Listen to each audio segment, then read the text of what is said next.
Really quickly, because I just got here, the previews are already rolling. So, hey, I'm actually at the theater tonight. I was supposed to go to a wedding.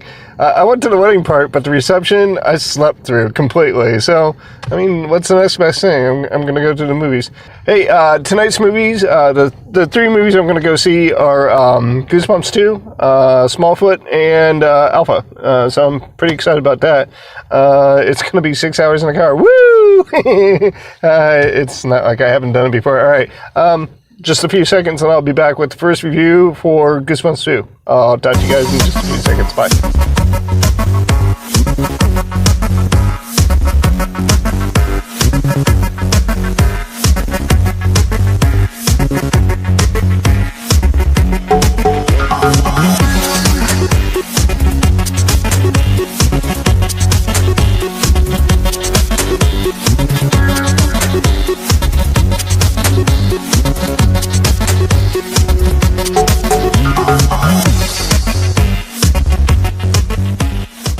Alright, well, I got three movies to review, so let's just jump into it. First off, first movie tonight was the R.L. Stine inspired movie, Goosebumps 2. It did have quite a bit of charm to it, and there were parts of it that I did enjoy. Let's just get this out of the way. I don't know any of the people that acted in this movie, so it starred this guy right here, it starred this guy right here, it starred this girl right here, and Mom was played by this girl, this woman right here.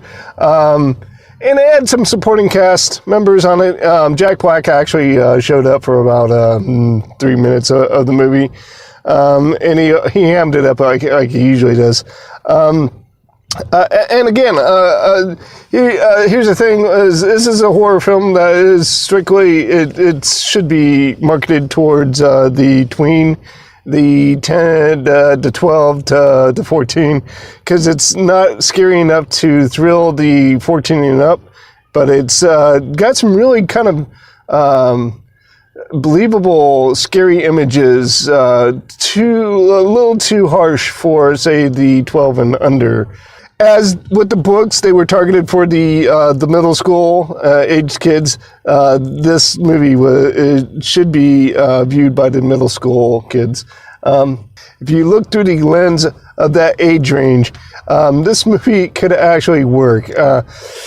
I'm not saying that it didn't. I said in the very beginning, it did have its charm, but it did lack some logic too.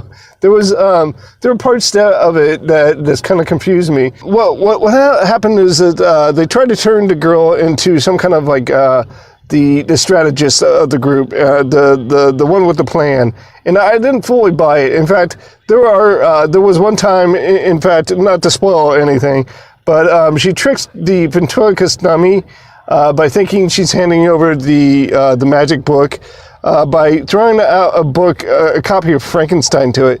And the strange thing is like there was never any establishing shot where she picks up the Frankenstein book and what, she's just supposed to be carrying that around all the time? Like, I carry a copy around of my favorite book, which is the Journey to the Center of the Earth. I have that in the back pocket in my jeans all the fucking time. I'm kidding. I'm being facetious. Honestly, I think I've been scoring these movies a little too high. I started not scoring them really high with the Venom movie. I gave it a 25. Which I think is an appropriate score. But there's a couple movies this during the summer that I scored like a 70% that should have been scored lower than that. So I'm going to give this a 65. Yeah, it was worth a watch for if you're in the right age range for this movie. Not for me. A 50-year-old guy doesn't exactly get the charm for a tween movie. But it wasn't that bad, and I would totally recommend it for, again, the age range it was meant to be for. So 65, I think, is a doable score. It was totally worth it, and if it's a movie you want to watch, go ahead and see it in the theater. Other than that, I wouldn't even bother with it. I wouldn't even watch it on a streaming service at home. But it's just me, I guess. All right, so I'm just going to go ahead and try to charge my camera so that I can actually not have to hold it like this. This is so stupid. I'm so kind of very disappointed in this. But I'm going to move on. We're going to be moving on to Littlefoot. Littlefoot, I think it's what it's called. It's about the Yeti up in the Himalayas or something like that discovers that the rumors of the humans is actually true. So we're moving on to that, and I'll talk to you guys in just a few minutes. All right, so quickly again, there is a third movie to review, so I'm going to try to limit this down to 2 minutes as well.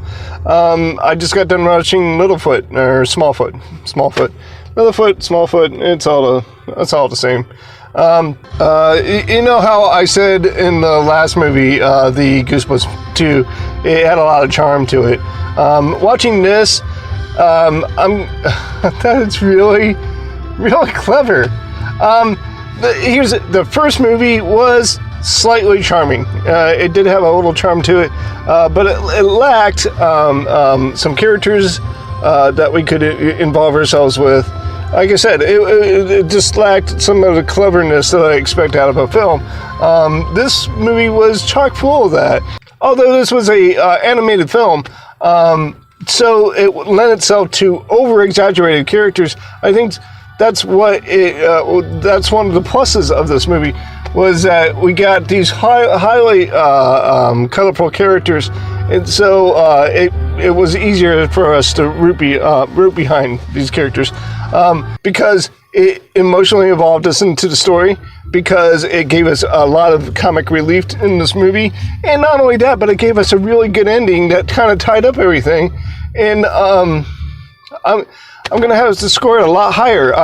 In retrospect, I'm thinking to myself, maybe Goosebumps 2 wasn't as good of a movie as I thought it was. I'm going to bump down the score to a 55. This movie, I really did enjoy. I enjoyed it a whole lot. I do have to say, I'm not a big fan of the musical, and every time I see an animated movie try to be a musical, I always think they're just trying to copy Disney. When my daughter was younger, we watched a lot of the knockoff, the VHS tapes that we found in the bargain bin. One of them being Cats Can't Dance. I remember that being one, and it just seemed like they were striving to be a Disney film. And this movie, kind of to me, was no exception. It had a lot of musical numbers in it, and the only one I really enjoyed was the rap song performed by this guy right here. But that's really the only musical number I enjoyed this movie. I didn't find the music all that engaging. But if you took out all the music in this, which would make me enjoy this film more, I'm going to give it a solid 80%. I really did enjoy this movie, and I thought it was very satisfying as far as your character development and your plot goes. I enjoyed it quite a bit. So I'm going to go ahead and watch Alpha next, and I'm hoping that if we were following the pattern here, that we started off in like a 55% movie, and then we went up to a 80%. I'm hoping this brings me a good 90 or to 100. I doubt 100, but let's shoot for the stars, man. So in just a few seconds, then I'm going to go ahead and review that movie. And once again, real quickly, in just a few seconds. I just got done watching Alpha, and as predicted, yeah, it was a lot better than any of the other two films. So we did have a progression of quality.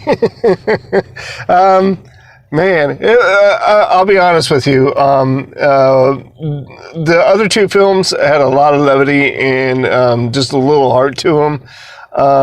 And I think, again, this is a progressive thing. Like the Goosebumps only had just a bit of quality, but it also had a bit of levity and a bit of heart to it.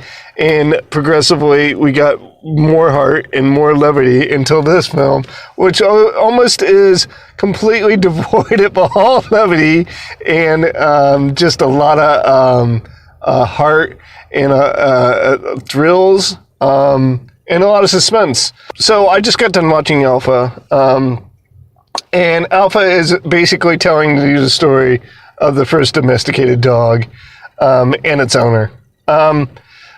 Basically, what you have is a tribe of people living in a very distant time, whose whole goal in life is once per season they hunt buffalo.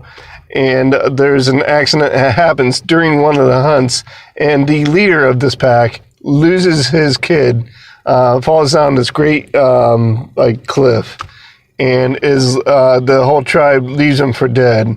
But he's not. You find out later in the story that he survived, and in the meanwhile, being divided from this pack of hunters, he has to survive on his own.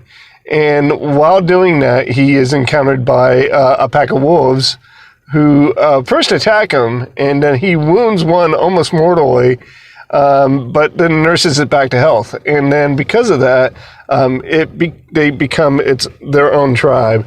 And they had to traverse a frozen landscape to get back to their group of humans, group of their tribe.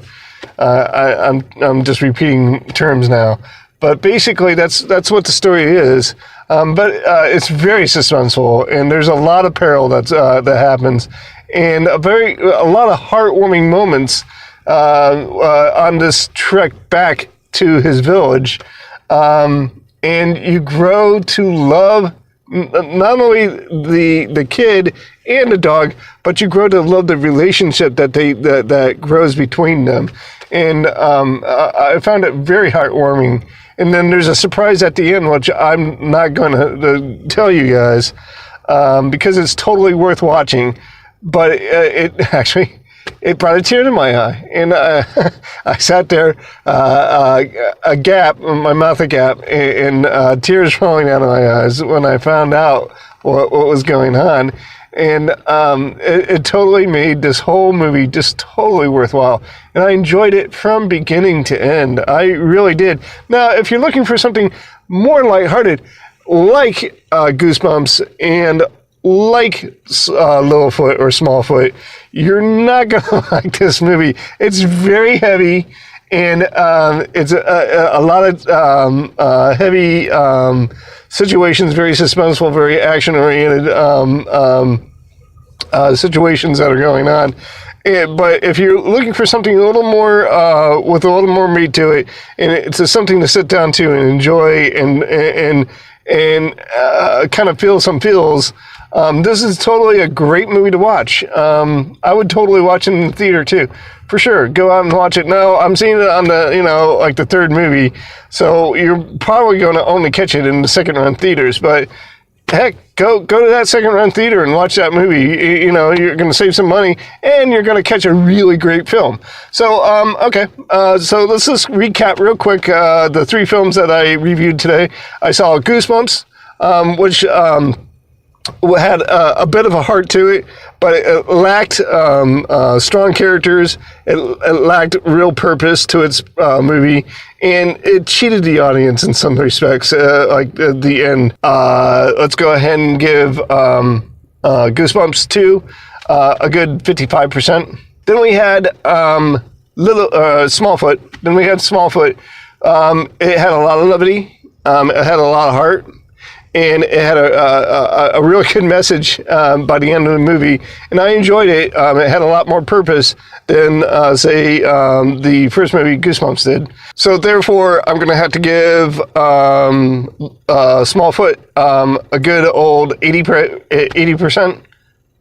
And then we had what was Alpha, the story of a boy and his dog, and which lacked a lot of levity, but made up in suspense, action, heart.